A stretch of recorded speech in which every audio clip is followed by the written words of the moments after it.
अस्सलाम वालेकुम नाज़रीन, एसएस न्यूज़ सां गॾु आहियां आयशा सजाद। सभ खां पहिरीं अव्हांखे अहम ख़बरुनि खां आगाह कंदा हलूं। सावण जी बरसात साल 2022 में रिकॉर्ड क़ाइमु करे छॾियो आहे।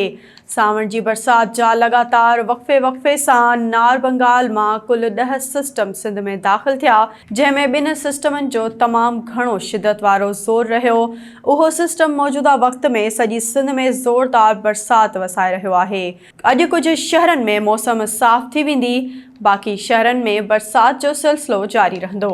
एसएस न्यूज़ जे रिपोर्टर फाज़िल चन्ना मूजिबि हैदराबाद में मौजूदा बरसात जे सिस्टम मां हिन वक़्त ताईं 140 मिलीमीटर बरसात रिकॉर्ड थी चुकी आहे। अहिड़ी तरह सिंध जे मुख़्तलिफ़ इलाइक़नि में ज़ोरदार बरसात पंहिंजा रिकॉर्ड तोड़े छॾिया।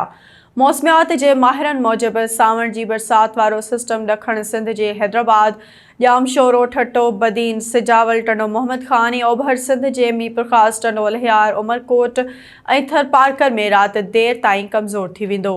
माहिरनि मूजिबि अॼु ख़मीस जे ॾींहुं ॾखण ऐं ओभर सिंध जे काफ़ी इलाइक़नि में मौसम साफ़ थी वेंदी, जॾहिं त शहीद बेनज़ीराबाद, नवाबशाह, सांगढ़, दादू, ख़ैरपुर, मेरस ऐं नौशेरो फिरोज़ में बरसात जो सिस्टम मौजूदु आहे, जेको ज़ोरदार बरसात वसाए रहियो आहे।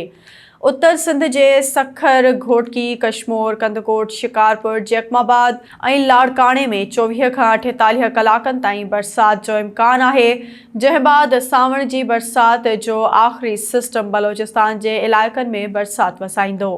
मौसमियात जे माहिरनि मूजिबि मौसम साफ़ थियण बाद किथे किथे ककर थी सघनि था ऐं हल्की बरसात वसी सघे थी, जॾहिं त काफ़ी इलाइक़नि में मौसम ख़ुश्क थियण शुरू थी वेंदी।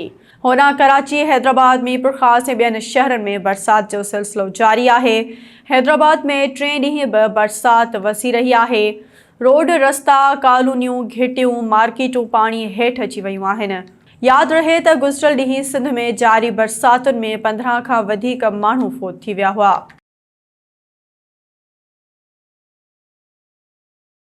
नाज़रीन, वधीक ख़बरुनि अपडेट्स लाइ ॾिसंदा रहो एसएस न्यूज़ वेब चैनल। असांजे चैनल खे लाइक ऐं सब्सक्राइब करणु न विसारींदा।